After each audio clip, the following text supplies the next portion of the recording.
Good morning, y'all. Joseph Pierce here, Micanopy Joe, out in Micanopy, Florida, in Mosswood Farm Store Food Forest. We're going to do a little bit of non-seed propagation today.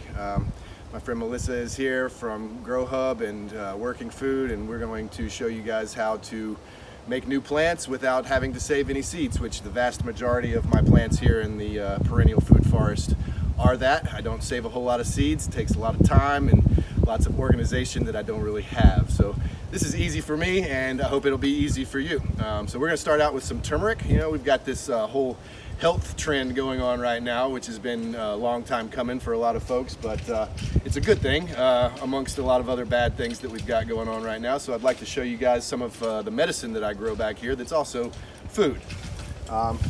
What we have here is some fresh dug turmeric. This is curcuma longa, which is your common turmeric, the orange variety that you find in the grocery stores and dried and powdered. Extremely strong antioxidant, anti-inflammatory. It's good for blood pressure regulation, good for digestion stimulation, and it's pretty tasty. And so we're gonna rinse it off here and show you how pretty it is under all this dirt.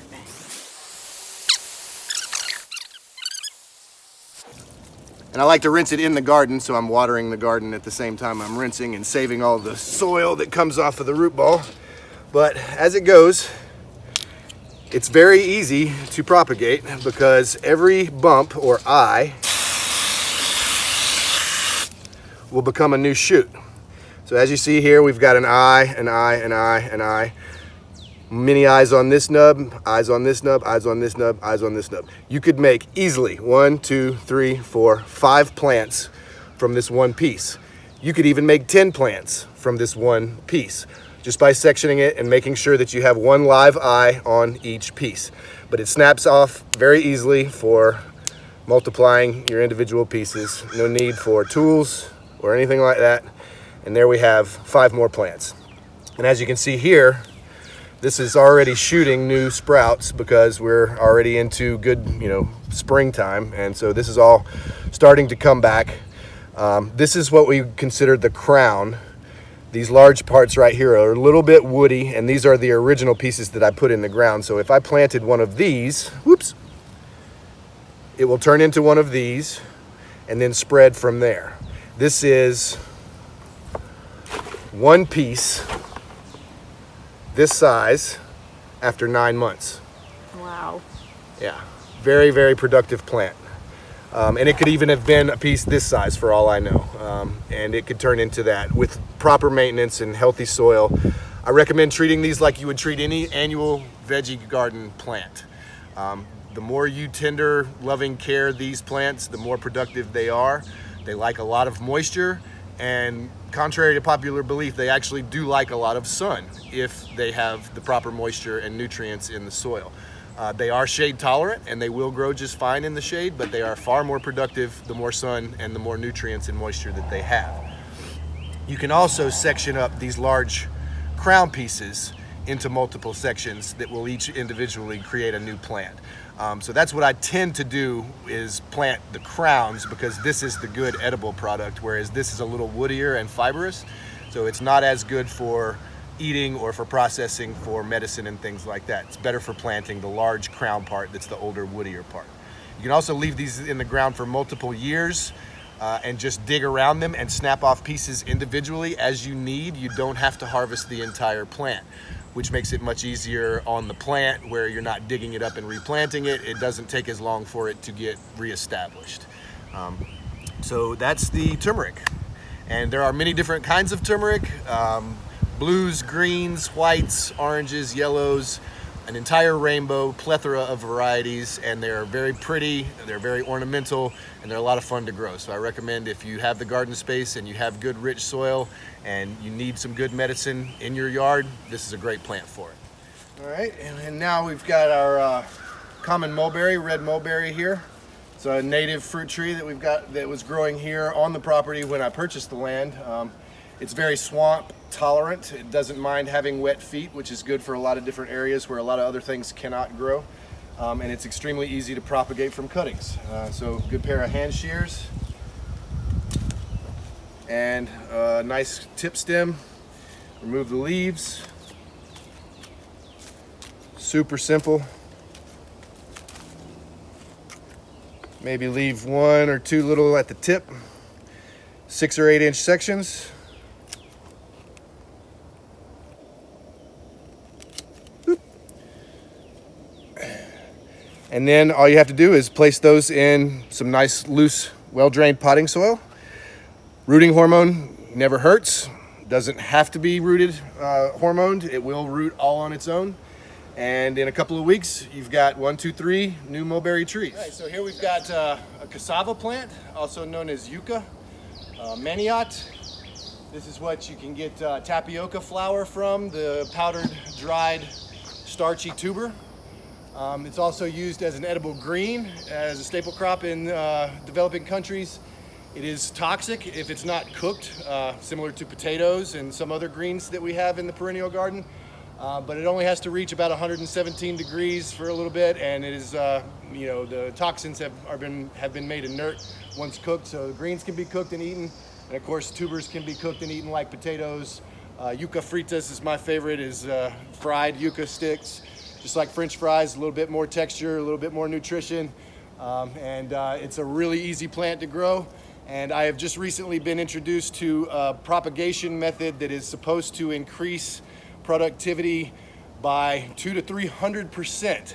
So the way that these work in the tropics is that they'll plant them and leave them in the ground for 18 months, 2 years, and they'll harvest 50 to 100 pounds of roots off of that. This new method supposedly can get that amount of production in half the time. And I'll show you how that's done. So obviously, nice, clean, sharp pair of shears.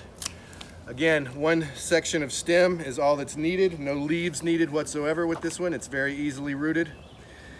And so the propagation technique to increase the amount of roots that are produced is to shave a spot on the node where the leaf was. Maybe use a sharper knife.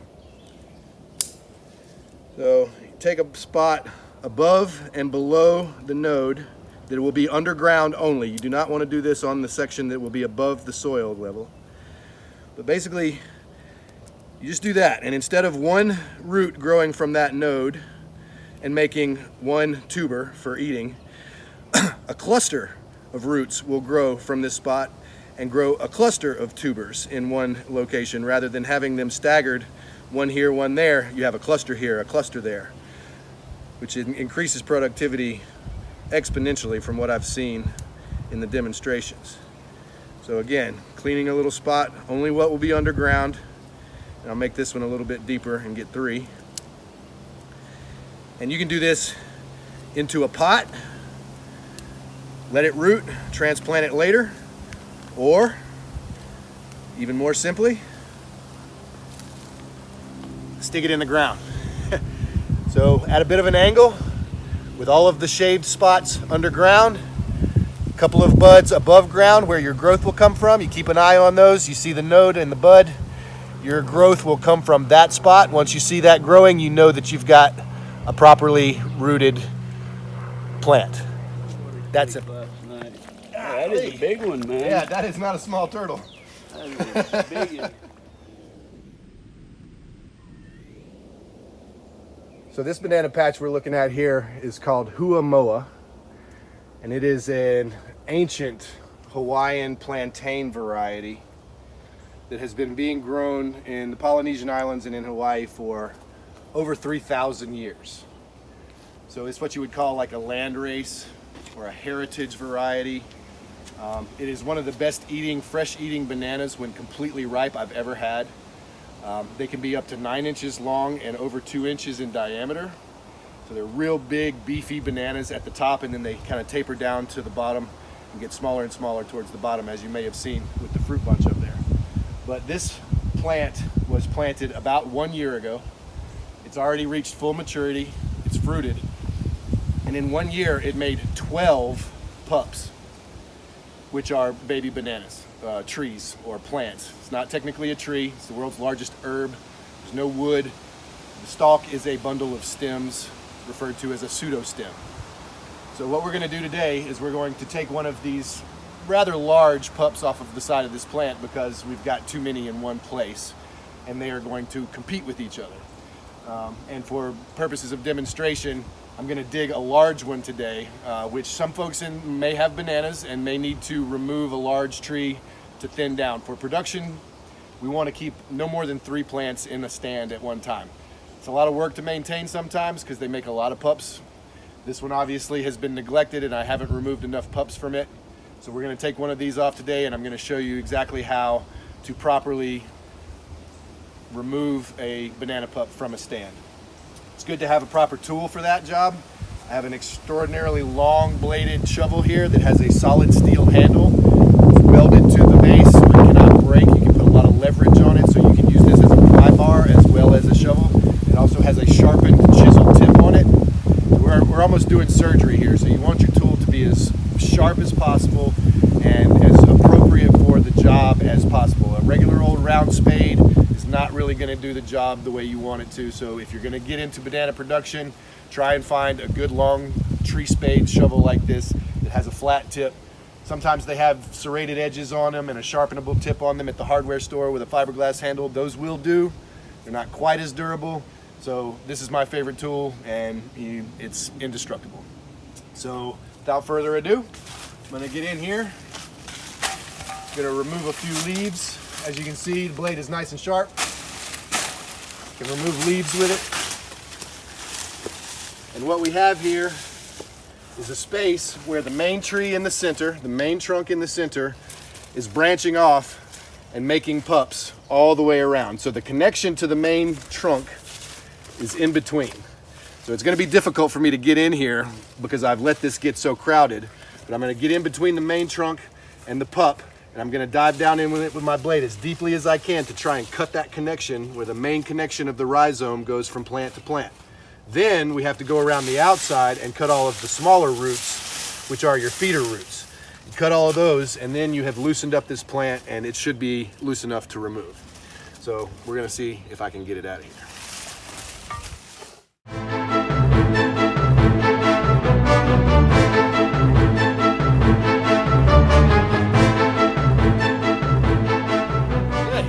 Without too much work, a little bit of sweat, we were able to get this big guy out of there.